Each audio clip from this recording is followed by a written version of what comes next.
la paracha de Ekev. Voilà. Bonsoir. Là aussi, Leilou Nishmat Yitzhak Ben. Oh, je vais le lire. Pardon. Yitzhak Ben Simcha. Chez Hashavua Pekidat, chez Nato, donc c'est les 12 mois, donc cette semaine le dimanche. Alors, on va entamer la paracha de Ekev qui est, comme vous le savez, la deuxième du livre la deuxième, pas de deuxième de Devarim, c'est par rapport donc à ce qu'on appelle la deuxième des Nechamuta. Puisqu'on a commencé déjà la consolation, Nachamu Nachamu, et ça c'est la deuxième Haftara qu'on appelle des Nechamuta pour la consolation. Et on a dit qu'il y aura sept Shabbatot de consolation, et on arrivera comme ça à Rosh Hashanah, Be'ezrat Hashem. Alors, il est évident qu'une paracha comme celle de Ekev est extrêmement riche. Il y a déjà le deuxième paragraphe du schéma que nous connaissons, Vayem Shamoat Ishme'u. Il y a un rappel également de la manne qui est tombée. Et c'est justement le lien qu'on va essayer de faire entre ces différents thèmes, comme on a l'habitude de faire, pour essayer de trouver. Et c'est également dans cette paracha où on va apprendre une des mitzvot essentielles, et surtout les brachot, puisque comme vous le savez, les brachot ne sont pas de la Torah. Les brachot sont des rabbanan. Par contre, il y a une seule bracha qui est deoraita, qui a été ordonnée par les chachamim, par la Torah elle-même, c'est ve'achalta ve'savata ou berachta Hashem Elokecha. Lorsque tu auras mangé et tu seras rassasié, tu as l'obligation de bénir Dieu. Donc, quand est-ce qu'on est rassasié? Évidemment, la Gemara dans Brachot va essayer d'apprendre dans quelles conditions je peux considérer que je suis rassasié. Et c'est quoi cette bracha? C'est la bracha du Birkat Hamazon. Et c'est pour ça que certains de nos maîtres diront que Birkat Hamazon est aussi importante que la Hamida, puisque les règles d'interruption, lorsque je fais Birkat Hamazon, sont aussi sévères que lorsque je fais la Hamida. Je ne veux pas m'interrompre. Et on verra, Be'ezrat Hashem, ce soir, qu'est-ce qu'on peut apprendre de tout ce que nos maîtres nous ont dit concernant le Birkat Hamazon. Qui a instauré le Birkat Hamazon? Pourquoi c'est à ce moment-là que ça a été fait? Est-ce qu'avant, il y avait aussi Birkat Hamazon? Est-ce que les Avot faisaient Birkat Hamazon? Est-ce qu'en Égypte, on peut imaginer que Moshe, avant le don de la Torah, il mangeait sans faire le baracha? Yaakov Avinu, quand il mangeait, il ne faisait pas la Birkat Hamazon. Alors, toutes ces questions on va essayer déjà d'apporter une réponse. Et en dernier lieu, donc en fonction forcément du temps qu'il nous restera, il y a aussi un thème, puisque on est un peu étonné. J'ai parlé du deuxième paragraphe du schéma, et qu'est-ce qu'on peut lire? Si vous écoutez, alors il y aura la pluie, il y aura la rosée, la terre donnera ses fruits, mais si vous énervez Hachem, alors la terre cessera de vous donner les fruits. Donc, on peut soulever la question suivante. On remarque que chaque fois qu'il est question d'obéir et d'accomplir la volonté divine, quelle est la récompense préconisée par la Torah? C'est-à-dire, c'est une récompense d'ordre matériel. Et on est un peu déçu. Pourquoi? Parce qu'on sait qu'il est dit que le vrai salaire des mitzvot, c'est où? C'est au Olam Haba. Où est-ce qu'il y a une allusion dans la Torah au Olam Haba? Comme si on part du principe que c'est l'essentiel, puisque tous les efforts que l'on fait ici, c'est pas pour les faire ici-bas sur Terre. On se prive de beaucoup de choses. On ne peut pas tout manger, on ne peut pas tout faire. Il y a des 365 interdictions, 248 obligations, plus celles des Chachamim.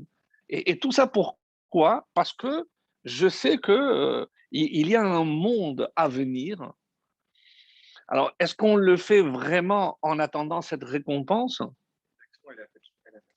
L'action était faite ici. Mais où est la récompense?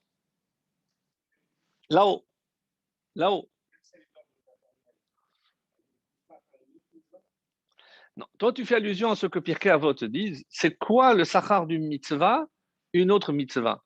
Pourquoi? C'est l'explication simple que nous avons toujours donnée. Parce que on sait très bien que comment je peux récompenser quelqu'un qui a fait une mitzvah en lui proposant, en lui offrant l'opportunité de faire une autre mitzvah. Tout ça, c'est très bien. Mais pourquoi il n'y a pas clairement une mention du Olam Haba? C'est l'essentiel ou c'est pas l'essentiel? En fait, c'est la question. Et pourquoi les seules fois où on va mentionner, c'est par allusion? Quelques allusions ici. Az Yashir Moshe, comme dira la Gemara dans Sanhedrin. Yashir, c'est un futur, il chantera. Donc c'est une preuve de Triatametim, mais c'est même pas Olam Haba. Donc je ne comprends pas. Non. Il veut pas sur cette terre, donc il veut aussi, entre guillemets, descendre et voir que nous, on est actifs ici-bas. C'est parfait. Mais pourquoi on ne parle pas du tout du Olam Haba? Parce qu'on doit attendre, on doit faire sans attendre ce qui peut nous attendre. Comme c'est pas marqué dans Pirkei Avot. Tu ne dois pas servir Dieu comme un esclave qui attend une récompense. D'accord, mais c'est que. Alors pourquoi, si c'est le cas, pourquoi lorsque j'accomplis la volonté divine, alors on parle de récompense matérielle? Alors ne me dis rien. Tu ne veux pas me dire que la vraie récompense est dans le monde de l'au-delà. Alors, Olam Haba, est-ce que c'est celui qui arrive, le monde, pour faire simple, pour qu'on s'entende et on se comprenne, c'est le monde des Neshamot. C'est le monde des Neshamot. Donc, c'est là où la Neshama va partir. Pourquoi? Comme on va le prouver, c'est parce que quand Dieu a créé l'homme, donc il a pris la terre et il a insufflé quelque chose qui vient d'une autre dimension. Alors, c'est la question. Est-ce que lorsque nous, on parle de Olam Haba, c'est le Gan Eden dans la version positive, et donc ce serait l'enfer dans la version négative. Donc, est-ce que c'est ça? Il y a des gens qui ne méritent même pas d'aller. Oui, il y a des âmes qui n'ont pas l'entrée même après un an. Puisque, pourquoi on fait Kaddish? Parce que, comme vous le savez, le jugement d'une âme se fait pendant un an. Donc, c'est au bout de cette année, on va décider où est-ce qu'elle va aller, etc. Donc, mais moi, je ne vais pas rentrer ce soir dans le parcours du combattant de la Neshama lorsqu'elle quitte ce monde, mais beaucoup plus que cela, la question qui moi, m'interpelle, c'est pourquoi la Torah, elle ne parle pas clairement? Sache, et si tu ne veux pas, parce que tu as dit non, mais c'est dans ce monde, alors ça peut porter à confusion le fait qu'on dise que la récompense des mitzvot, c'est d'ordre matériel. Alors, est-ce que ce n'est pas quelque part amoindrir l'impact de la mitzvah? Reste en disant que la récompense d'une mitzvah, c'est une mitzvah. Ça, j'entends. Ça, je comprends que bon, c'est tellement élevé que je ne peux pas en parler ici. Pardon? Mais élever le matériel, c'est quand tu accomplis la mitzvah. Et je reviens encore à Viel, Baruch Hashem. Mais pourquoi, dans cette paracha, on nous parle de récompense ou de sanction? Parce que si tu n'écoutes pas, qu'est-ce qui va se passer? Eh bien, tu n'auras pas de quoi manger, la terre ne n'aura pas. Je n'ai pas compris. Mais tu viens de me dire que la vraie récompense, c'est dans le monde à venir. Et quand tu me parles de récompense ou de châtiment, apparemment, c'est dans ce monde que ça se passe. Donc, il y a quelque chose qui. Ça cloche. On est d'accord sur ça? Donc, alors, c'est vrai, c'est une question qu'on n'a jamais traitée. Pourquoi on ne parle pas clairement du Olam Haba? Est-ce que comme si il y a un certain mystère? Non, il n'y a pas de mystère. Dans le, dans le pshat, oui, oui, oui, bien sûr. Et là où vous allez être vraiment, mais vraiment surpris, c'est quelle est la seule, on va dire, la première allusion qui est faite au monde des âmes. Vous savez quelle est la formule que on associe généralement à quelqu'un qui a quitté ce monde? Quand on parle de sa neshama, pardon, qu'est-ce qu'on dit? Tihi nishmato tserura bitzror achaim. Qu'elle soit reliée au faisceau des vivants. D'où sort cette expression? C'est bizarre comme expression. Tzror, c'est un faisceau, oui, c'est un ensemble. Euh, même lorsqu'elle n'est pas là, ben, qu'elle reste attachée au vivant. Eh ben, vous savez qui a dit cette phrase? C'est Abigail. la femme de David Amelech. Alors, non, pardon, pas Abigail la femme de Naval, quelqu'un de très, très, très méchant. Et bon, finalement, elle sera sa femme, mais pas dans un premier temps. Et ça se trouve dans le livre de Samuel. Je vous lis le texte tel qu'il est, comment il apparaît. Et voici ce qui est dit. C'est dans le livre de Samuel 1, le chapitre 25, le verset 29. Et qu'est-ce qui s'est passé au fait? David était très jeune, il était avec d'autres amis très jeunes, et ils étaient venus faire des travaux dans le champ de Naval. Naval, qui porte très bien son nom, Naval, c'est quelqu'un de vil, quelqu'un comme on va le voir, vraiment méchant dans le vrai sens du terme. Qu'est-ce qui s'est passé lorsque que les jeunes avaient terminé de faire leur travail? Ils sont venus réclamer leur dû. Il a dit, mais vous croyez que vous savez travailler? Maintenant, vous pouvez déguerpir. Ça y est, je vous donne rien. Alors, les jeunes, ils ont dit, celui-là, il croit qu'il a affaire à des idiots. Il va regretter. Sa femme, qui était plus intelligente, elle s'est dit, ça risque de mal se terminer. Donc, elle a pris, elle, de quoi payer. Elle est allée voir David, qui était apparemment le chef de ces jeunes-là. Et elle a parlé, et voilà ce qu'elle a dit.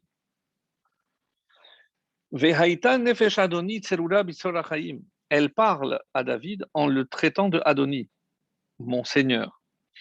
Et voici comment. Donc, Tserura Bisor HaChaim, et Hashem Elokecha, et Nefesh Oyevecha, Yiklaena Betor Kaf Hakela. Alors, une traduction peut donner ceci. L'existence de mon Seigneur restera liée au faisceau des vivants, que protège l'Éternel ton Dieu, tandis qu'il lancera au loin. Kaf Hakela, c'est l'endroit qui est assimilé à l'enfer. C'est là où les âmes souffrent. Et c'est pour ça que cette expression est tirée du livre de Samuel. Peu de gens le savent, mais c'est de là que c'est tiré. Et en fait, quel est le sens premier de Kafakela? C'est une fronde. Et qu'il lancera au loin avec la fronde celle de ses ennemis. C'est-à-dire que cette femme assez intelligente a compris que ces hommes, ces jeunes, allaient se venger du mari. Donc, elle a pris les devants. Bon, à la fin, Naval va mourir. Bon, vous lirez la suite dans le livre de Samuel, très intéressant. Mais ce qui ressort de là, et ce qui est extrêmement intéressant, c'est que c'est la première allusion. Alors, il y a un commentaire, Metsudot David, et il dit Nefesh Adoni Tserura Bitzror Hayim Aruchaniim Achare Hipareda Min Haguf. Que veut dire le sens de ce souhait de la part de Abigail? Qu'est-ce qu'elle voulait dire? Et d'après Metsudot David, et c'est plus qu'une allusion parce que c'est exactement ce terme qu'on utilise, elle veut dire que l'âme de mon maître reste attachée au faisceau des vivants, mais rouhani, une vie spirituelle, acharei pareda minaguf, lorsque la neshama se sera séparée du corps. Donc c'est une allusion à la mort. Pourquoi on a choisi cette expression ici pour dire que l'âme, elle reste, parce que l'âme, elle reste vivante. Après la séparation du corps et de l'âme reste toujours attachée au vivant, mais où c'est là où, évidemment, se retrouvent toutes les âmes. Et qui va le dire clairement? Son fils, le roi Salomon. Le roi Salomon, dans Kohelet, qu'est-ce qu'il dit? C'est la phrase qu'on utilise, hélas, aussi dans les enterrements. Que la terre, que la terre retourne à la terre que Shehaya, d'où elle est venue, comme elle était, donc le corps, en mettant le corps en terre, Ve'aruach, mais l'âme, Tashov el Elokim asher netana, elle retourne vers Dieu qui l'avait donné. C'est dans Kohelet, c'est le chapitre 12, le verset 7. Donc, là, il n'y a pas d'allusion, là, c'est clair. C'est-à-dire qu'il y a une séparation du corps et de l'âme, et l'âme va quelque part que cet endroit qu'on appelle, nous, le Olam Haba, le monde des âmes. Donc là, il n'y a pas de doute. Et c'est pour ça que lorsque on voit dans les différents textes, ça ne répond certainement pas, j'y arrive, ça ne répond pas à la question, mais pourquoi la Torah ne parle pas clairement? Pourquoi il faut aller chercher jusqu'à Shmuel dans une phrase un petit peu énigmatique de Avigail qu'il faut interpréter, ou dans Kohelet, encore plus tard.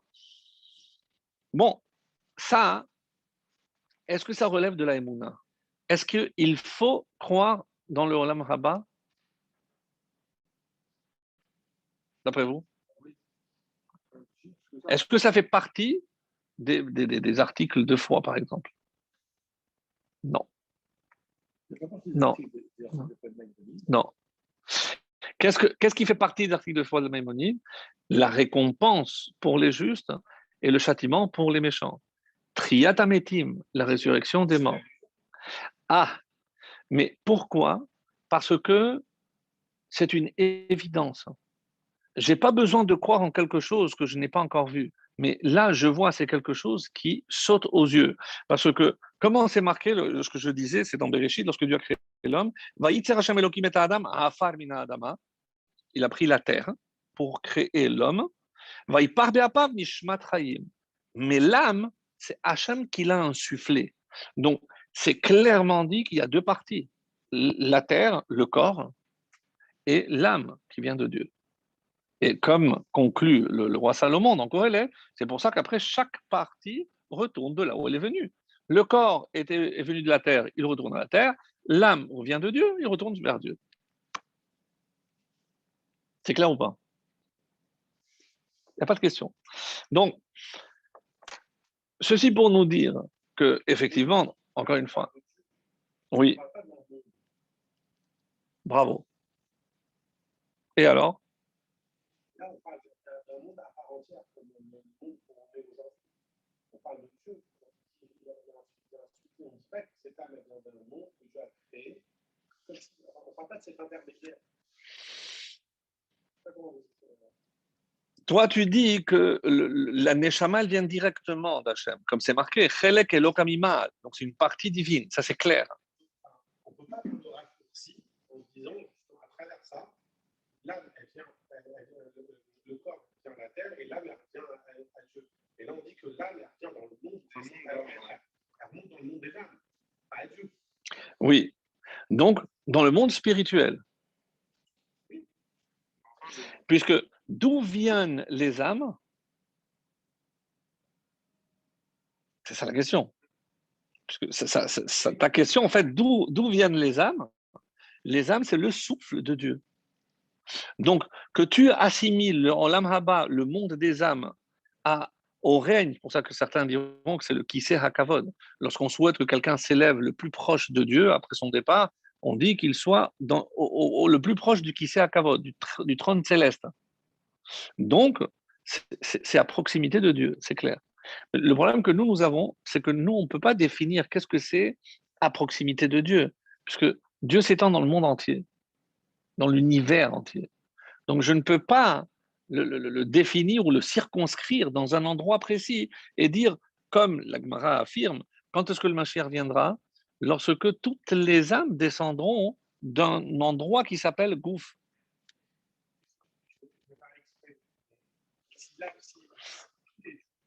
Oui. Si l'âme, elle vient de on peut dire qu'elle peut rester aussi sur Terre, puisque la Terre aussi, c'est dit. Je fais exprès, j'ai compris, c'est pas ça bien. Pour revenir à cette question, nous allons voir un autre passage de la paracha.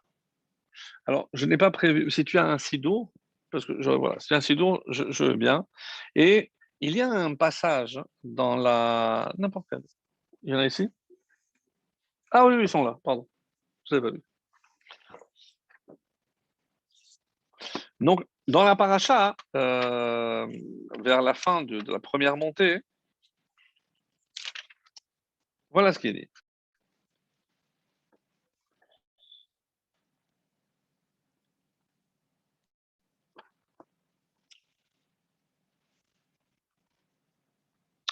Alors, on parle de la manne.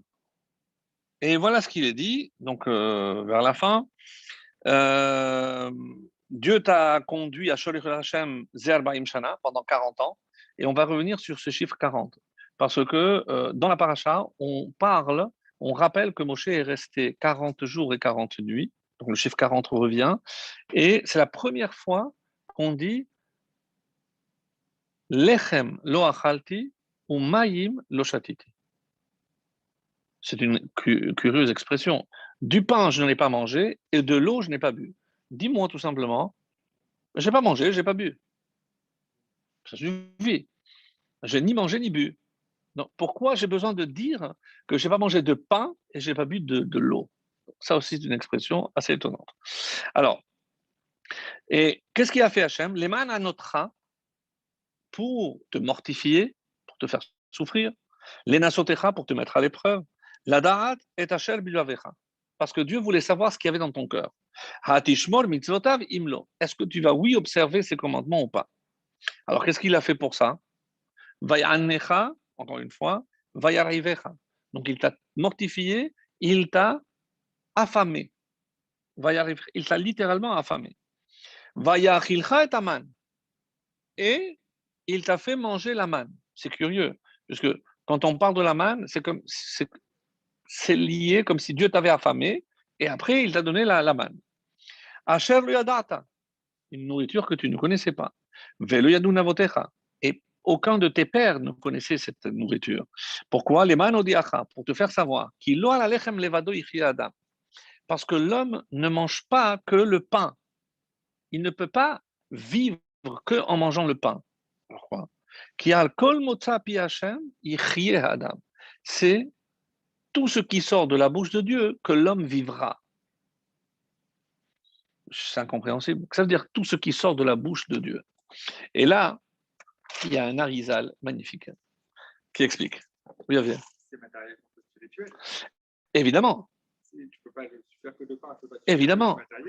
On explique qu'une des discussions avec les philosophes, c'est comment prétendre que l'homme, en tout cas c'est ce que nous on prétend les juifs, on possède une partie spirituelle et que en mangeant de la nourriture matérielle, on nourrit aussi la partie spirituelle. Il a dit mais ça ne tient pas la route. Comment quelque chose de matériel peut nourrir quelque chose de spirituel? Et qui va répondre à cette question? Le Harizal. Le Harizal répond d'une manière. Alors qu'est-ce qu'il va dire? Il dit la chose suivante. Parce que nous, on pense que le pain est le symbole de la nourriture matérielle. Hamoti lechem mina aretz, donc c'est ce que la terre donne. Il ne faut pas oublier que depuis que Hachem a donné l'ordre, Totse haaretz déchet, la terre doit sortir tout ce dont l'homme pourra se nourrir. Les légumes, les fruits pour les arbres. Donc, pourquoi la terre a fait ce qu'elle a fait?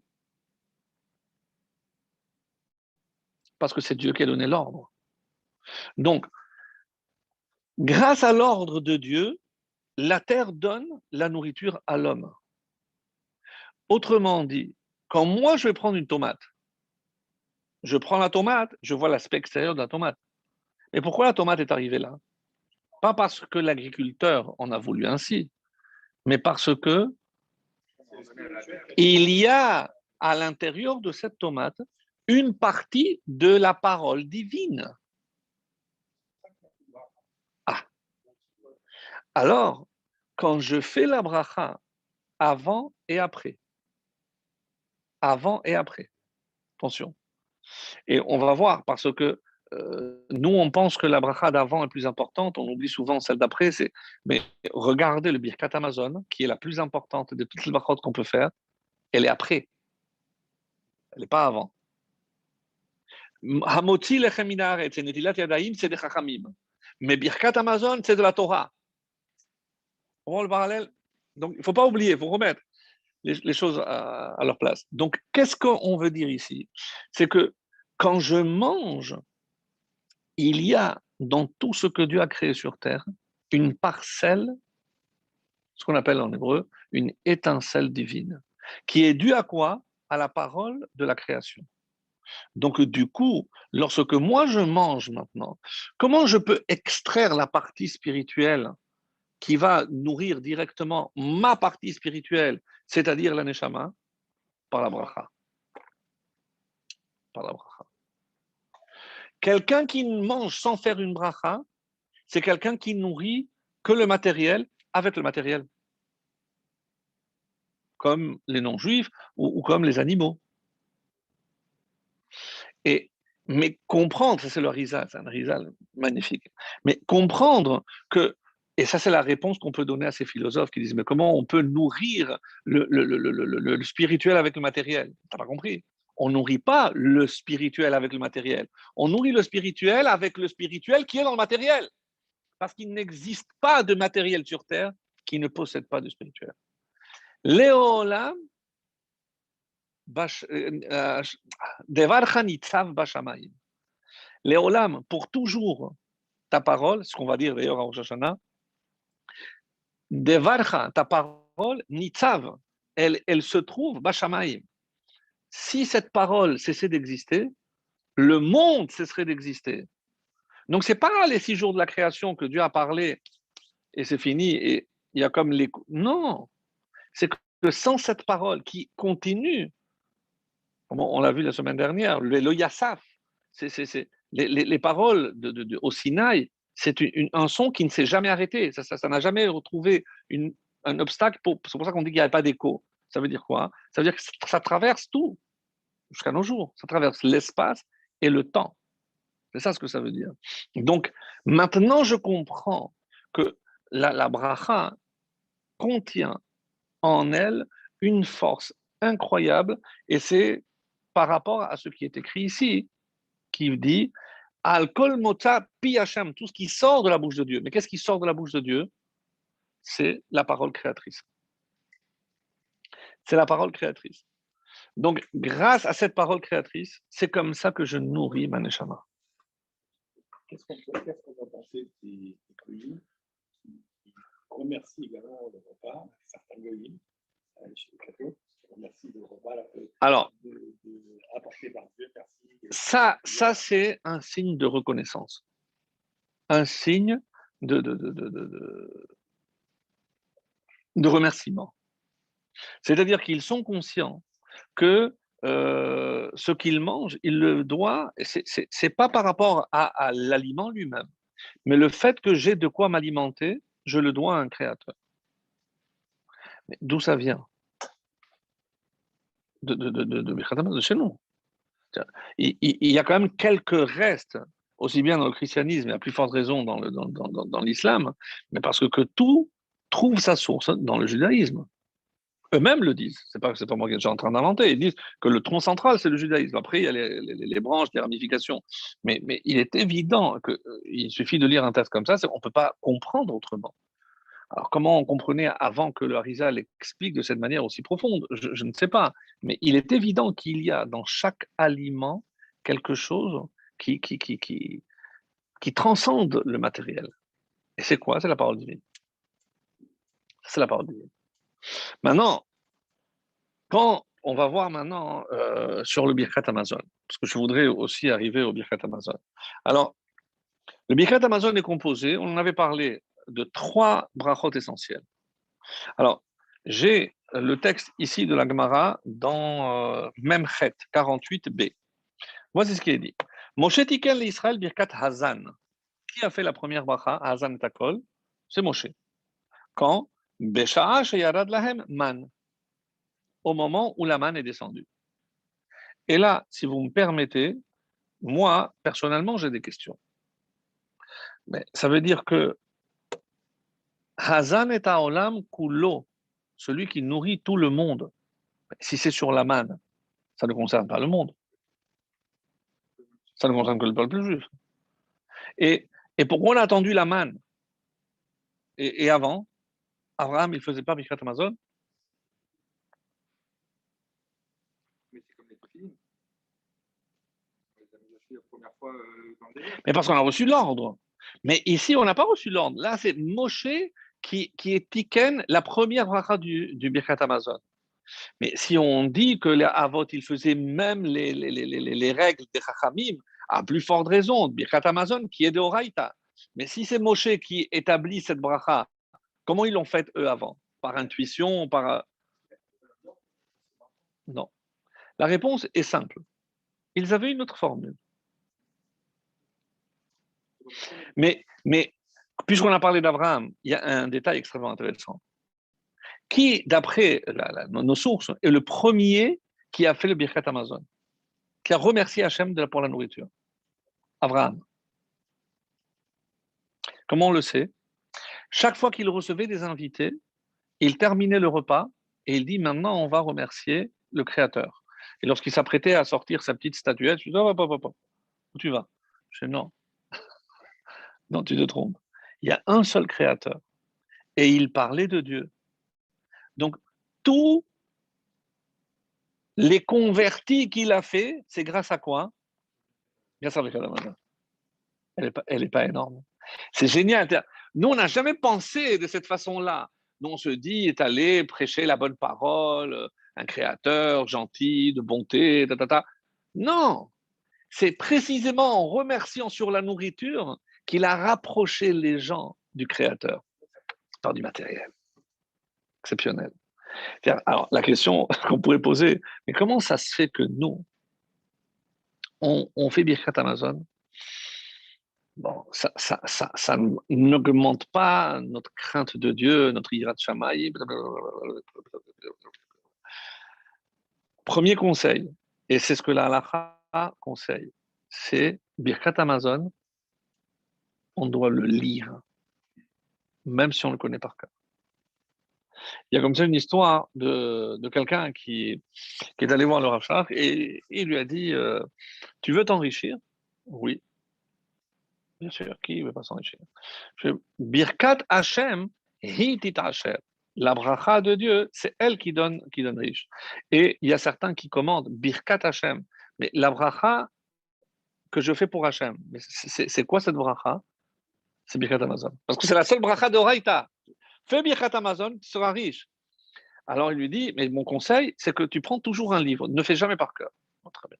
Et il a fait, il s'est enrichi les affaires, bien Nara, etc. Au bout de quelques années, au revers de médaille, la ruine. C'est ruine. Il n'a même pas à peine de quoi terminer le mois. Il est allé voir, il est retourné voir le rachat et il lui a dit, je dis, écoute, c'est pas possible. Est-ce que tu as toujours. Je dis, non, il y a une fois où j'ai pas lu. Qu'est-ce qui s'est passé? Il lui a dit, je devais prendre l'avion, je ne sais plus dans quelle ligne, etc. Et moi, j'ai toujours un sac avec les téfilines, et dans les téfilines, j'ai toujours un sido. Et ils m'ont dit, non, monsieur, il n'y a plus de place, il faut l'envoyer. Donc, ils l'ont envoyé en soute. Il n'a pas pensé, il avait son sandwich, et il a mangé son sandwich. Lorsqu'il a cherché Birkat Amazon, ben, il n'avait pas de texte, donc il l'a fait par cœur.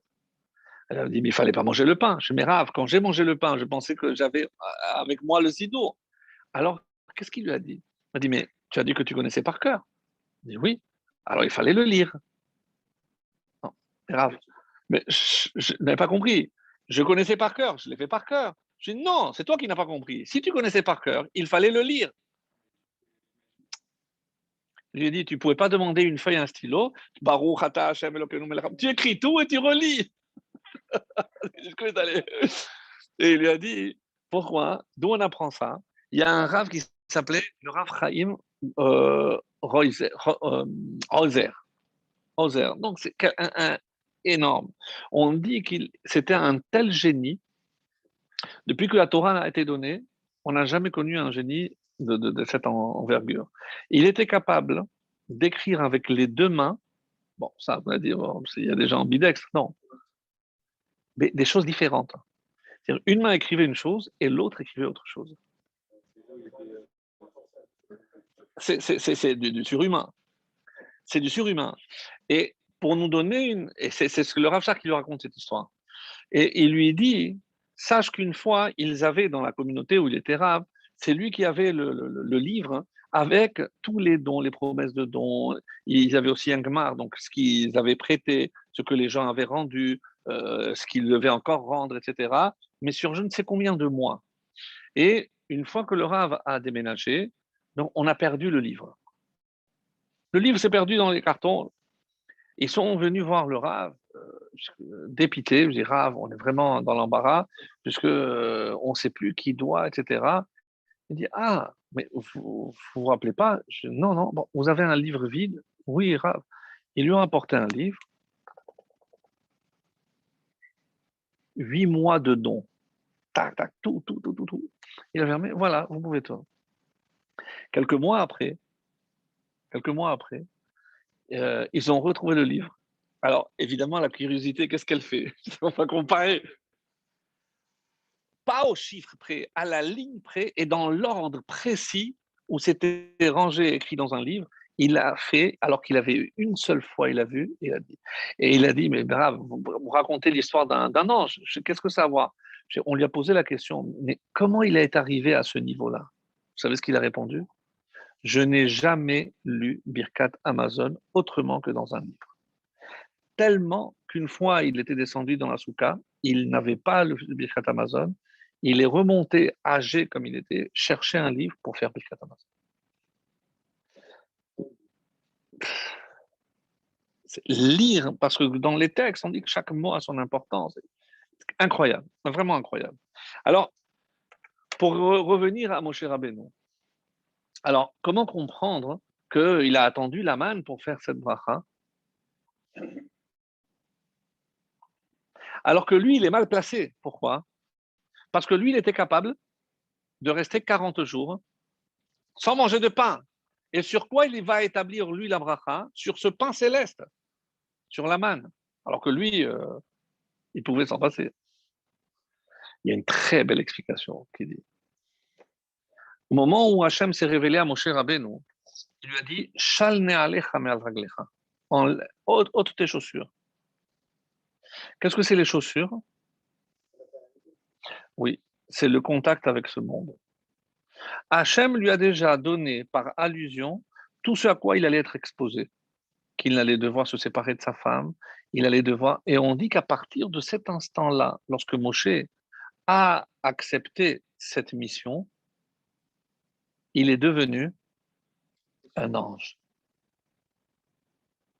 Ce qui est étonnant chez Moshe, c'est pas qu'il est resté 40 jours et 40 nuits sans manger ni boire. C'est que quand il était ici-bas, hein, il faisait comme les autres. Et c'est pour ça que dans la Gemara, quand on pose la question, mais comment on peut imaginer? Et il donne une réponse un peu énigmatique. Non, il y a un dicton qui dit, là où tu vas, tu dois faire comme la coutume locale. Alors, qu'est-ce que ça veut dire? Lorsqu'il allait en haut avec les malachim, il faisait comme les malachim, il ne mangeait pas. Et lorsqu'il venait en bas, il devait faire comme les hommes. Donc, il faisait semblant de manger. C'est la question. Mais c'est-à-dire que Moshe est au niveau d'un malach. C'est comme ça qu'il faut comprendre. Vraiment, c'est à ce niveau-là. Et regardez, pourquoi Hachem a donné la manne? Il ne pouvait pas faire comme il a fait la caille, les cailles ou les poissons, peu importe. Pourquoi il fallait la manne? Est-ce que vous vous rappelez une Gemara qu'on avait dit que l'homme ressemble par 3 aspects à un ange et par 3 aspects à un animal? Il mange, il boit, il doit procréer et il fait ses besoins. Et quelle était la particularité de la manne? Il n'y a pas de déchets. Donc, il n'y a pas. Et comme pour recevoir la Torah, ils ont dû se séparer de la femme. Donc, la manne, c'est quoi? C'est uniquement la préparation spirituelle pour recevoir la Torah. Hachem n'a donné la manne au peuple juif que dans un seul but, c'est de se préparer à Matan Torah, pour qu'ils puissent accéder comme des anges. Ils n'avaient plus de besoin à recevoir la Torah. C'était prévu pour quelques mois, un an. On ne savait pas encore qu'il y avait les explorateurs qui devaient rester 40 ans, mais c'était prévu pour ça. Donc, quand Moshe a établi cette bracha, qu'est-ce qu'il est en train indirectement de faire? De remercier, parce que c'est par rapport au don de la Torah qu'Hachem a donné la main. Évidemment que Hachem, il nourrit le monde entier. Il se préoccupe, mais le peuple juif, c'est différent. Et c'est comme ça qu'il faut lire Comme il est dit, Yehoshua tiken lahem birkat haaretz. La deuxième bracha, c'est sur la terre. C'est qui? Yehoshua. Kevan shenichnesu laaretz. Au moment où ils sont rentrés dans la terre d'Israël, qu'est-ce qu'il a dit? Al haaretz vers l'Amazon. Grâce à Yehoshua, on fait une bracha quand on fait birkat Amazon sur la terre d'Israël. Et vous comprenez comment c'est incompatible de faire une bracha sur la terre lorsqu'on n'est pas sur la terre. Puisque c'est ça que je suis en train de remercier. Troisième, David ou Shlomo tiknu Boné Yerushalayim. C'est David et son fils Shlomo qui ont fixé la bracha de Boné Yerushalayim. David tiken al Israël amecha ve'al Yerushalayim bilecha, ou Shlomo tiken al Abayit Hagadol Hakadosh. Comment ils se sont répartis? Puisque David, il parle de Yerushalayim et du mont, puisqu'il va parler du temple parce qu'il n'a pas connu, et Abayit Hagadol, c'est Shlomo HaMelech qui l'a fait. Alors, après, on parle de Hatov et Amétiv par rapport à ce qu'on avait déjà vu, rappelez-vous, par rapport à Bétar. Et on parle aussi le Shabbat, quand on va dire Tanu Rabbanan.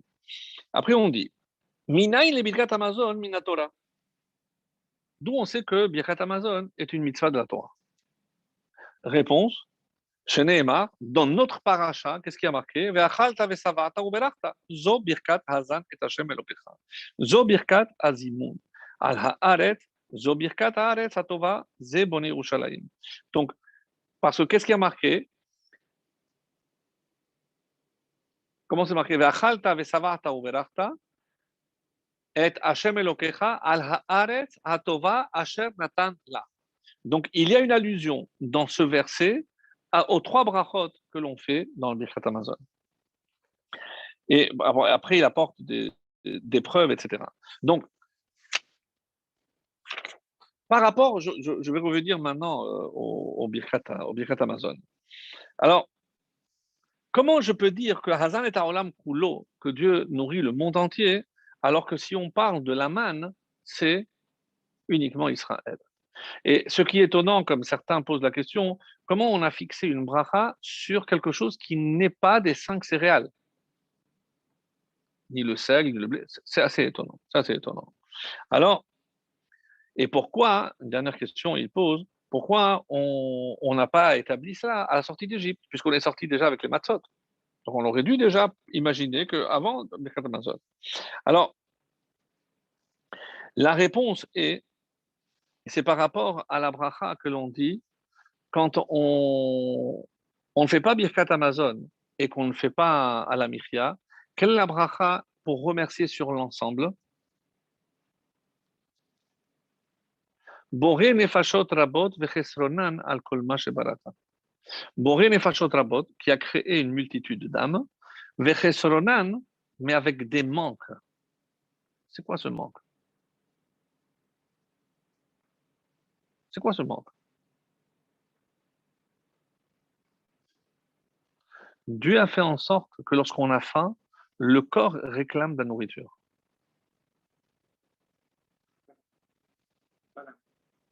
Ah, donc le fait qu'il y ait un rappel parce que le corps a besoin d'être alimenté ou d'être désaltéré, puisque quand j'ai soif, je ressens aussi la soif.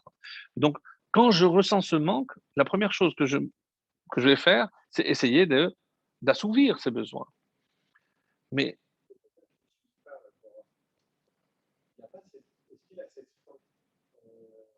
mais justement, on dit que tout ce qui existe au niveau matériel existe au niveau spirituel. C'est-à-dire que ressentir un manque, c'est parce que tant que je ne nourris pas mon âme, et il ne suffit pas de manger cachère, il faut faire les brachot. Donc tant que je ne fais pas les brachot, je devrais sentir ce manque au même titre que je ressens la faim ou la soif. Et ce qui provoque justement la teshuva, c'est au moment où la personne recommence à ressentir ce manque. Parce que qu'est-ce que c'est la teshuva? Pourquoi je vais me rapprocher, je vais chercher à me compliquer l'existence? J'avais une vie paisible, sans brachot, sans kashrut, sans mitzvot. Oui, mais tôt ou tard, mon âme, c'est comme si elle poussait des cris de faim. Parce que de la même façon que le corps ressent la faim, l'âme ressent aussi ce manque. Donc, C'est ça ce qui est très beau, c'est de se dire que l'âme aussi ressent un manque. On ne peut pas se faire. À un moment ou un autre. À un moment ou un autre. Alors, on dit, mais pourquoi Dieu, on dit que Dieu nous a fait souffrir, Vaya annecha, avant de nous donner la manne. Et parce que la manne, c'est une souffrance perpétuelle. D'abord parce que certains disaient qu'on ne peut pas rester à un tel niveau. Mais plus que ça, aujourd'hui, imaginons que demain, état de confinement total, je ne peux pas sortir, j'ai dans un foyer normal de quoi tenir une semaine, 10 jours.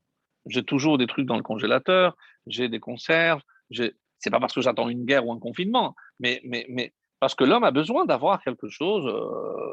C'est comme le papier toilette. On n'attend pas qu'il se termine pour en acheter, en principe. Mais Havdil. Mais finalement, c'est exactement la même chose. Regardez maintenant dans le désert. La manne, elle tombait tous les jours. Une mesure de un homer, à peu près 2 kilos. Je termine, je sais que je ne peux pas garder parce que ça va pourrir. Papa, qu'est-ce qu'on mange demain? Eh, mon fils, on verra. Et si la manne ne tombe pas, papa, eh ben, mon fils, on verra. Il y a pas de frigidaire, il n'y a rien dans le frigidaire. C'est-à-dire que quel a été le travail de ces 40 ans dans le désert? La émouna, le bitachon. C'est pas nourrir notre corps ni notre âme, c'est encore plus que cela.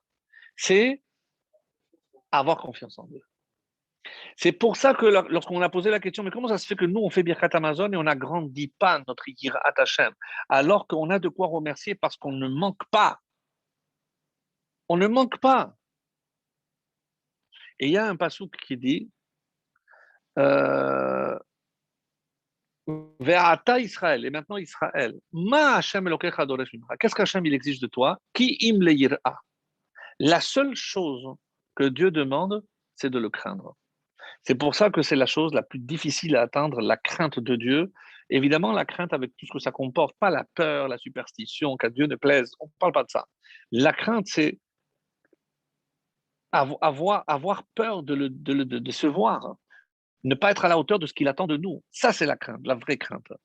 Alors, on dit, non, qu'est-ce que c'est? Altikrema et la mea. La Gemara, on avait étudié une fois.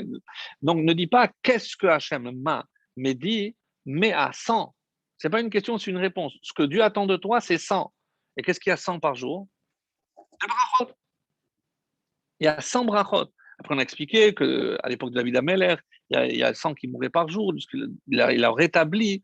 Alors, et grâce à la Hamida, donc c'est 19 fois 3, donc plus les brachot du matin. Donc, et on dit aussi que c'est Birkat Amazon. Il y a un avis qui dit non. Pourquoi tu es parti chercher Mea? Je vais te dire, moi, tu sais comment tu peux atteindre la crainte de Dieu? Ma. Ma, c'est combien du coup? C'est pas Mea 100, mais Ma, c'est 45. Alors, c'est le. J'avais noté qui fait ce calcul-là, mais je crois que c'est le Orzarois qui fait ce calcul. Adam, c'est Adam. Oui, oui, bien sûr. Oui, oui, c'est Adam. Non, mais c'est par rapport à un calcul qu'il fait. Euh, Non, sinon, je le trouverai plus tard. C'est Ve'ata Israël. Ah, c'est le Mégalia Moukot. On avait déjà cité. Le Rav Nathan Shapira. Le Mégalia Moukot dit Ve'ata Israël, ma Hachem. Hachem, il te demande quoi? 45. Mes amis, si on fait un calcul très simple, vous savez ce que le Mégalia Moukot va dire? Que ce qu'on doit faire, c'est Birkat Amazon. Comment il arrive? Si on compte 2 repas par jour avec du pain, combien de brachot il y a dans Birkat Amazon, on a dit? 3. Donc, 2 fois 3, 6. 6 jours, 6 fois 6, 36.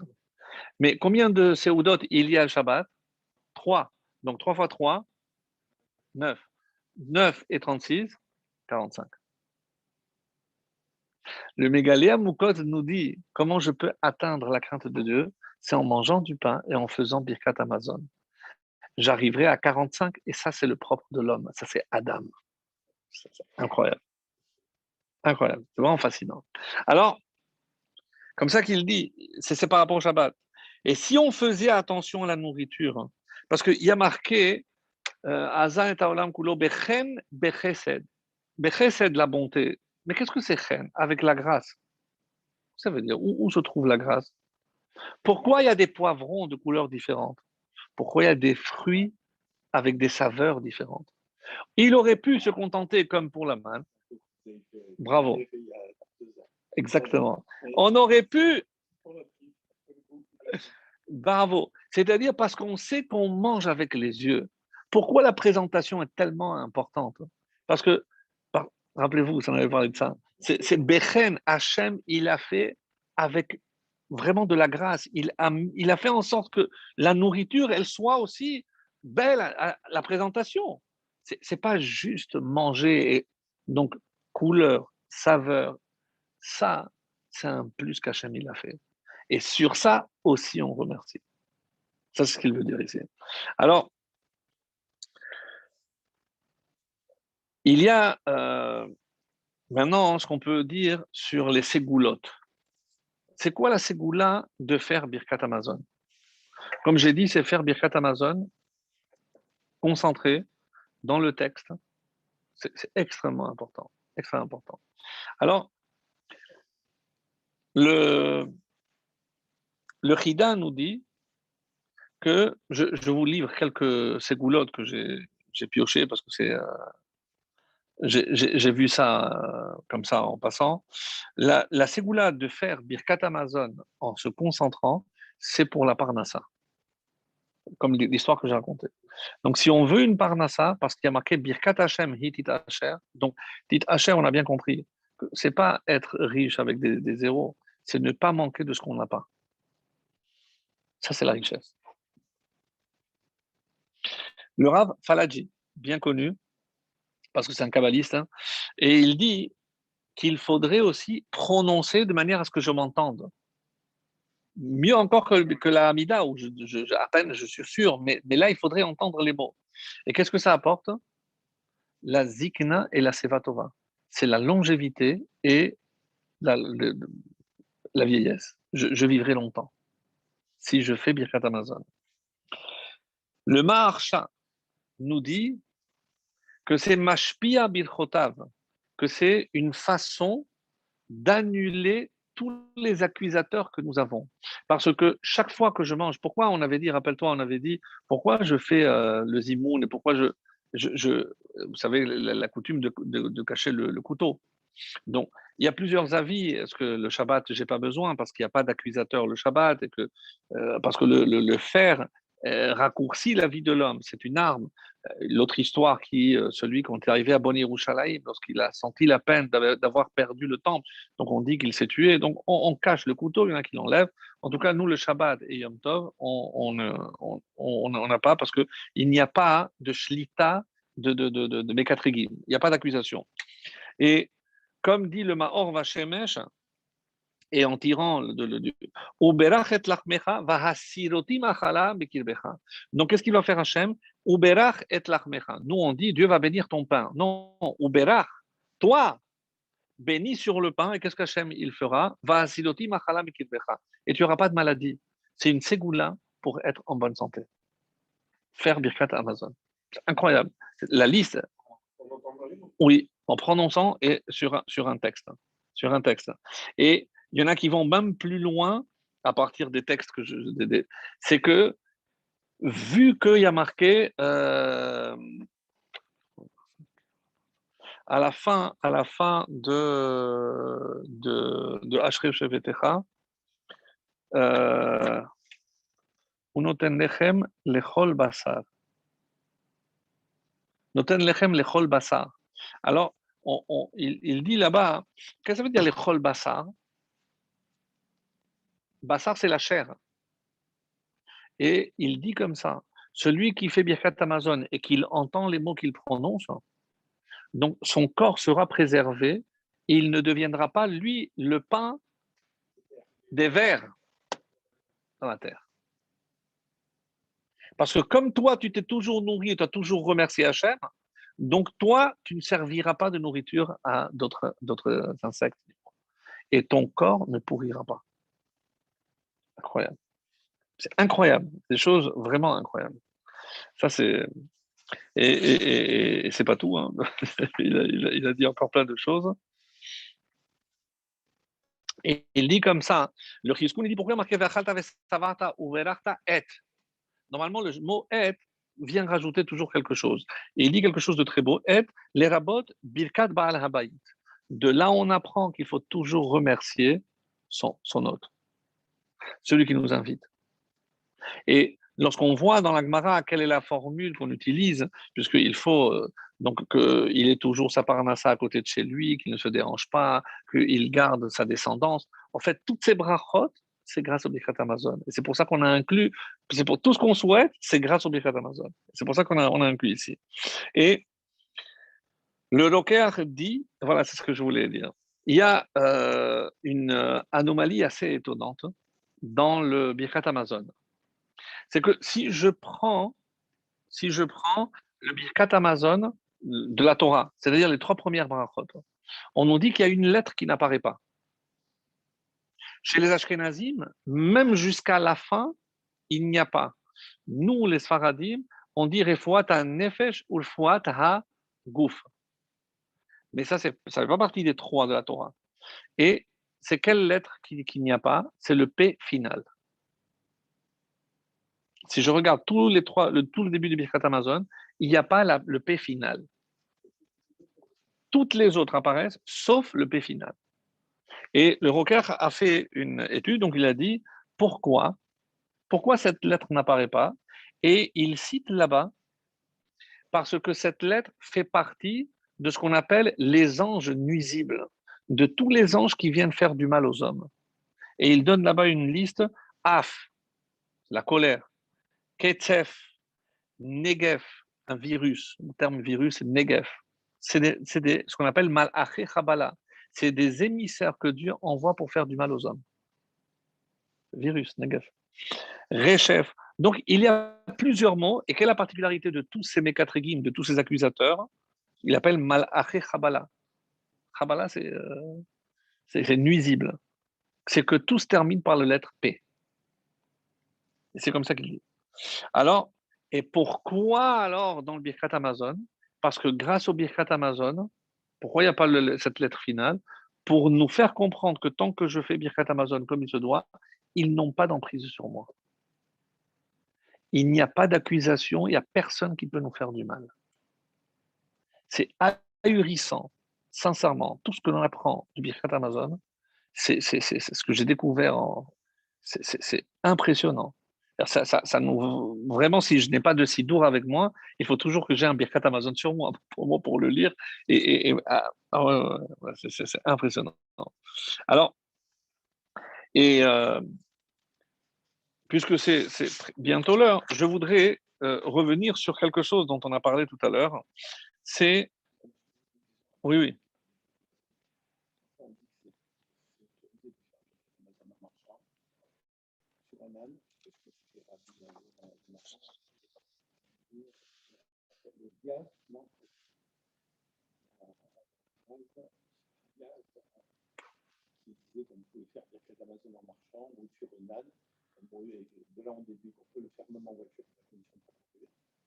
Oui, parce qu'il faut être concentré. Donc, alors, le lieu, c'est par rapport à la question si je dois revenir à l'endroit où j'ai fait ou pas. Non, parce que généralement, si l'âne connaît sa route, hein, c'est ça l'explication. C'est que je n'ai pas besoin de me concentrer pour diriger l'âne. L'âne, c'est celui qui connaît sa route. Hein. C'est vrai. Non, c'est pas interdit de le faire par cœur. C'est pas interdit. Mais après tout ce qu'on a vu, ça demande une telle concentration qu'il faut impérativement se mettre dans des conditions idéales. Ben, c'est évident. En marchant, c'est pas idéal. D'ailleurs, on dit qu'on n'a pas le droit de manger en marchant. Même certains sont scrupuleux, même mésonotes, de faire assis. Mésonotes, pas à la michia. Parce que ça remplace un peu le pain. Donc, il faut faire attention. On ne fait pas assez attention. Pas assez attention. Alors, Je voudrais, par rapport à ce qu'on avait dit, puisqu'on a parlé du Olam Haba, et justement le fait que on ne fasse pas d'allusion. Alors, j'aimerais, avant d'oublier la réponse, alors comment se fait-il que la récompense soit toujours d'ordre matériel? Donc voilà, on mange du pain, on a promis que la terre va donner, donc je ne vais pas manger, je vais pas manquer de nourriture, mais est-ce que c'est lié avec la mitzvah ou pas? Rambam donne une explication très très belle et il dit En otanatovot, sauf matan techaran. Ne confonds pas, ne crois pas que tout ce qui t'arrive de bien, parce qu'il te manque de rien, que ça, c'est la fin et la récompense finale. Non. Velo otanaraot, sauf anekama. Et même si tu as des pépins, n'interprète pas aussi vite que les pépins que tu as, c'est parce que tu as fait quelque chose de mal et que Dieu veut te punir. Non, non, non. Et là, car voici comment il faut comprendre. Alors là, le Rambam, vous savez que chaque mot est pesé. Hakadosh Baruch Hu natan lanu Torah, zo etz hachaim. Quand Dieu nous a donné la Torah, c'est etz hachaim. C'est l'arbre de vie. Vehivtichanu she'im naase ota besimcha, si on est capable de l'accomplir dans la joie, ou betovat nefesh unhaga bechokmatenu tamid, alors quoi? Sheyasir devarim amonaim otanu mila'asota. C'est le premier qui a donné cette idée géniale. Il a dit non, si la Torah nous promet des récompenses matérielles, ce n'est pas une récompense. C'est parce que tu écoutes ce que dit Hachem, il te dit. Alors qu'est-ce qu'il fait Hachem? Il t'enlève tous les empêchements qui pourraient faire que tu n'accomplisses pas les mitzvot comme il se doit. Parce que s'il te manque la nourriture, quand tu vas faire la Hamida, tu vas dire qu'est-ce que j'ai donné à manger à mes enfants ce soir. Donc, tu ne pourras pas accomplir les mitzvot dans la joie. Donc, ce qu'il te donne, ce n'est pas la récompense des mitzvot. Qu'est-ce que c'est alors? Te permettre d'accomplir sans la préoccupation. Donc, ne crois pas que c'est une récompense. C'est comme ça qu'il dit. Kegon choli, c'est pour ça qu'il t'enlève les maladies, parce que si tu es malade, tu ne peux pas accomplir les mitzvot, etc. Shelona asok kol yamenu bidvarim she'aguf tzarich lahem, ela neshef pnuyim lilmod bechokma ve'lasot ha-mitzvah. Pour qu'on ait tout notre esprit pour étudier la Torah et pour accomplir les mitzvot sans préoccupation et dans la joie. Et ce n'est pas la récompense de la mitzvah. C'est des conditions de travail, mais ce n'est pas le travail lui-même.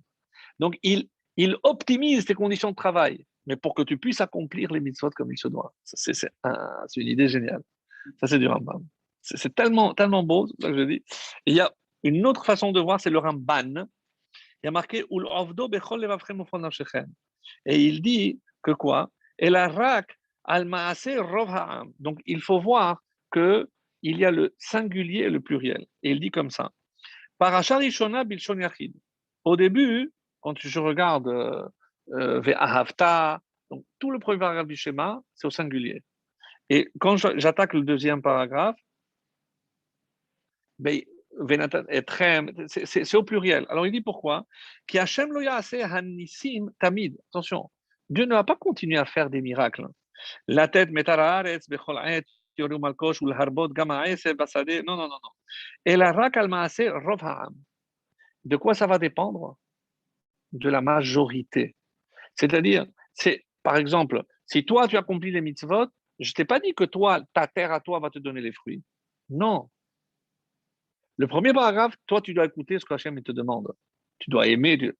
Mais par rapport à ce que la terre va donner, c'est Rov Ha'am. C'est l'ensemble du peuple.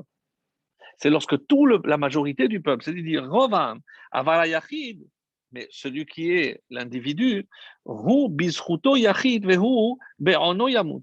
Lui, de toute façon, quand il devra mourir, il mourra. C'est pas qu'il va avoir une longévité parce qu'il l'a fait ou pas. Non, ça n'a rien à voir.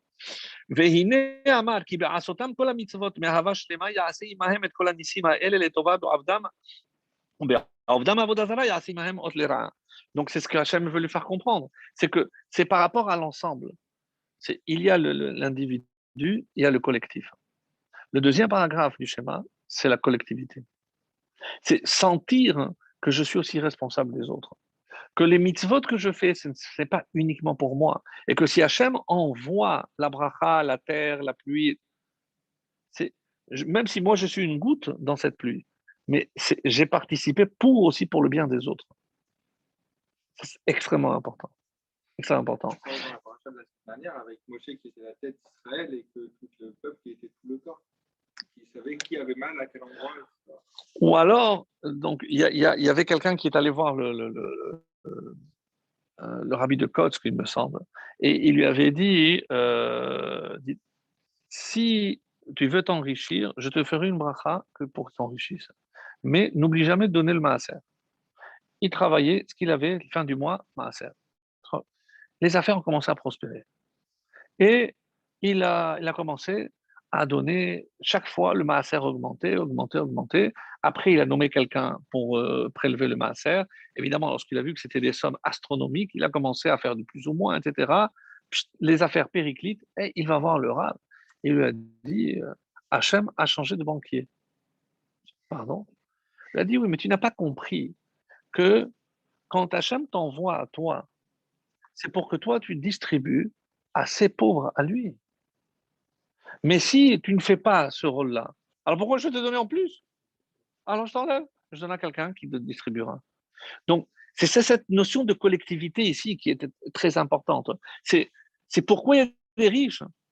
Parce que Hachem le considère comme son banquier, il te fait confiance. Toi, tu as en plus.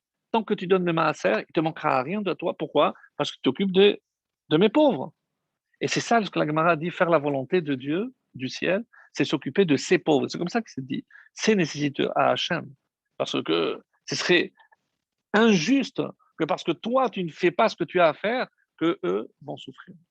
Dans le matin, on dit qu'il ne faut jamais donner qu'à une personne. Parce que c'est aussi bien de. Oui, oui, bien sûr, de distribuer.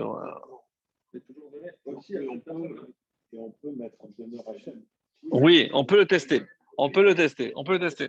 C'est le seul domaine où il permet qu'on le. Alors, et j'ai apporté ici une réponse du rabbi sur le fait, c'est une question que quelqu'un lui avait posée en anglais, et après on a traduit aussi certaines réponses, pas tout le courrier, parce qu'il y avait beaucoup de questions de gens qui n'étaient pas forcément impliqués ou très pratiquants, mais ils recevaient, comme vous le savez, ces questions. Et alors, c'est en concernant la question que vous m'avez posée de la vie après la mort, le monde futur. Yesh mashmaout l'écart chez Torah, donc dans l'ensemble de la Torah, medabelet al kach me'at meod. Vous avez raison que on n'en parle pratiquement pas. Pas de Olam Haba, on ne parle pas. Mais à Siba Pshuta, il dit en 2 lignes, ce qu'on aurait pu passer 3 heures à expliquer, pour une raison très simple. Chez Hayahdut bemahuta oseket bachayim ba'olam hazeh. La Torah a été donnée dans ce monde. Dans ce monde. Donc la Torah, elle a été descendue du ciel. Donc parce qu'on ne s'occupe pas du ciel, on s'occupe de la terre. Ratza Kadosh Baruch Hu dira Batartonim, c'est ici-bas que Dieu veut résider.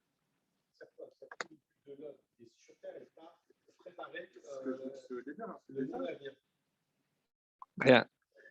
C'était le Gaon de Vilna. Une fois, il a pleuré. Et parce qu'il était en train de mourir, il a pleuré. Il a dit, mais Rav, si vous mettez en doute votre Olam Haba, il a dit non. Vous savez ce qu'il a fait? Il a dit ça, je n'aurai pas ça. Je n'aurai pas ça. Je ne pourrais pas faire une mitzvah. Aussi simple que mettre un talit, je ne pourrais plus.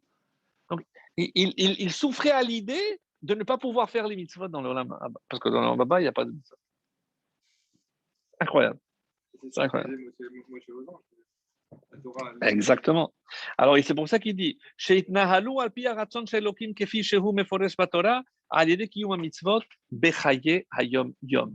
donc, la Torah, elle a été donnée pour ici-bas sur terre. L'action de la mitzvah, elle est plus importante que la récompense de la mitzvah. Sans aucun doute. Sans aucun doute. C'est ce que le rabbi est en train de dire. Et ça, c'est incroyable. C'est-à-dire, parce que, comme on voit chez d'autres, où on leur promet monts et merveilles dans le monde là-haut, mais nous, on n'est pas pressé d'aller là-haut. Nous, on est venu, on doit vivre ici en tant que juif, pas mourir. Même Bilham, comment on sait que c'est un rachat? Parce qu'il a dit, si je peux mourir comme les justes. Et pourquoi il n'a pas dit vivre comme les justes? Ça ne l'intéresse pas. Ça ne l'intéressait pas de vivre comme un juif, c'est trop de contraintes, etc. Mais ce n'est pas ce qu'il voulait. Je dis, Ahmad, tu veux, tu veux vivre comme tu veux et mourir. C'est pas possible. C'est pas possible. Alors, et il dit comme ça, quand est-ce que Dieu a véritablement un plaisir lorsqu'un juif fait sa mitzvah? C'est ici-bas. C'est dans ce monde. C'est dans ce monde.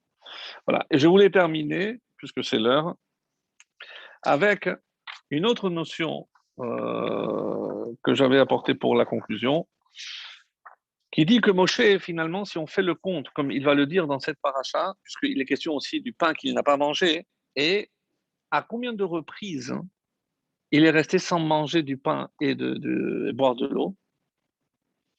40 jours. Mais combien de fois? 3 fois. 3 fois. La première fois, c'est lorsqu'il est monté le 7 Sivan, après le don de la Torah, et il est redescendu 40 jours après le 17 Tammuz. C'est là où il a brisé les premières tables. Après, il est monté le 18 et il est redescendu la fin Av. 40 jours encore. Et il est remonté le premier Elul et il est redescendu le 10 Tishri. Kippour. Donc c'est 3 fois 40. 3 fois 40.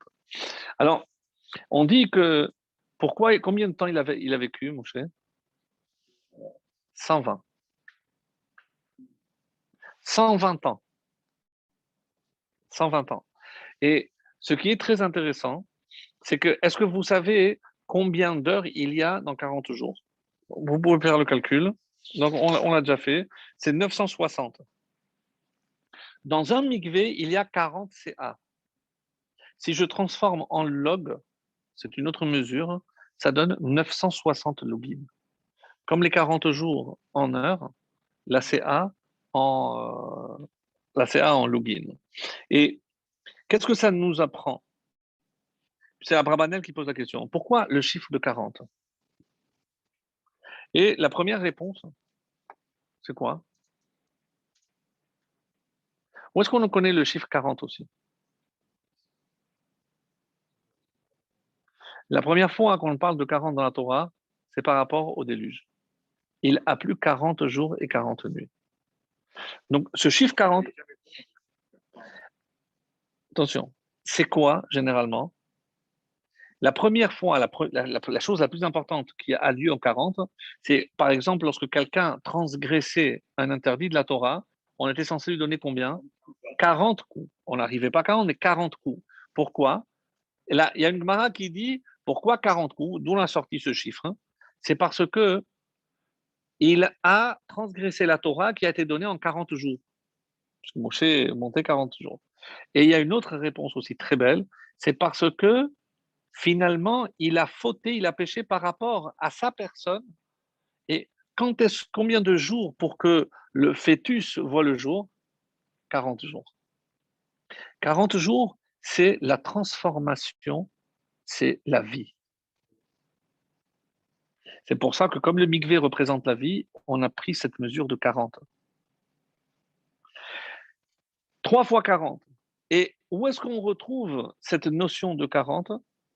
On la retrouve aussi dans la Mishnah, qui est la Torah orale. Et c'est pour ça que j'avais trouvé ça très beau, c'est ce qu'on va dire. Mais juste un petit détail, parce que si on parle de 40, j'aimerais aussi parler de 50. Pourquoi? Parce que, comme vous le savez, on dit que le rêve de Yaakov, on dit qu'il était à Haran, donc, et il a vu, la tête était dans le ciel, et la moitié, c'était où? À Yerushalayim. Donc, s'il y a les 50 degrés, c'est ça. Donc, si la moitié, c'est combien? 25. Et où est-ce que je trouve 25? Ko tevarechu et ben Israël. Ainsi vous bénirez. Ko, c'est 25. Et qui c'est qui peut nous faire partir de 25 à 50? Qui c'est qui nous bénit? Le Kohen. Regardez comment est formé le mot Kohen. Ko, 25, Nun, 50. Qu'est-ce que c'est le Kohen? Celui qui nous fait part de 25 à 50. Ça. Et où est-ce que je vois aussi avec Abraham? Nelech Atko. Donc, il n'y a que Yitzhak et moi qui pourront aller à Atko. Vous restez ici. Donc, ça, c'est par rapport à ce chiffre-là. Mais pour revenir à la Mishnah, par quel est la première lettre de la Mishnah dans Brachot? Mais Ematai, c'est quelle lettre? Même. C'est combien? 40. Et comment se termine la Mishnah? Et c'est comment se termine notre cours aussi. La dernière Mishnah, c'est dans le traité de Kodashim, c'est le 6e traité, Tahorot, il y a Zeman Nakat, Zeraim, les semences, Moed, les temps, Shabbat, Nezikin, Nashin, les femmes, Kuf, Kodashim, Tet, c'est Tahorot. Et pour le traité de Tahorot, il n'y a pas de Gemara. Donc, on connaît pas, il n'y a pas de Gemara sur ça. Et donc, si je prends la dernière Mishnah, donc c'est la fin de la Torah orale, et je lis. Amar Rabbi Shimon ben Chalafta, Lo matza kadosh baruch hu keli machazik beracha l'Israël. Dieu n'a trouvé de réceptacle, de mieux, plus adéquat, machazik bracha, pour contenir la bracha, que quoi? Ela hashalom, la paix. Et d'où il tire chez Neymar, Hashem oz le'amo yiten, Hashem yevarech et amo bashalom. Donc, si j'ai dit que la première lettre de la Mishnah, c'est même, mais ematai, donc le dernier mot de la Mishnah ici, c'est quoi? Shalom. Donc, par quoi ça se termine? Par même. Par même. C'est-à-dire que la Torah orale, les gens ne pensent pas, commence par même, se termine par même. Et pourquoi le shalom? Parce que nous, on bénit Hachem, on le fait Birkat Amazon. Mais lui, comment il nous bénit à nous? Qu'est-ce qu'il nous apporte? Shalom. Shalom. Et c'est pour ça que lorsque les Chachamim ont établi dans la Hamida, par quoi on termine? Sin Shalom, c'est la paix. Mais voilà, Tamo Israël, Bashalom. Et de qui on a appris? D'Hachem. Puisque quand il a demandé au Kohanim de nous bénir, par quoi se termine le Birkat Kohanim? Par le mot Shalom. C'est-à-dire que si on est, et comment on a fait pour tout clôturer avec Birkat Amazon, la dernière phrase du Birkat Amazon, oh, c'est Shalom Imromav, comme ça vivra bien. C'est-à-dire, de la même façon que nous, on bénit Hachem pour tout ce qu'il nous donne, nous, qu'est-ce qu'il lui, on va dire, en contrepartie, comment Hachem nous bénit en nous donnant le Shalom, la paix. Et la paix, mes amis, c'est quoi? C'est l'équilibre entre le matériel et le spirituel. Voilà. Alors, je ne sais pas s'il y a eu des questions.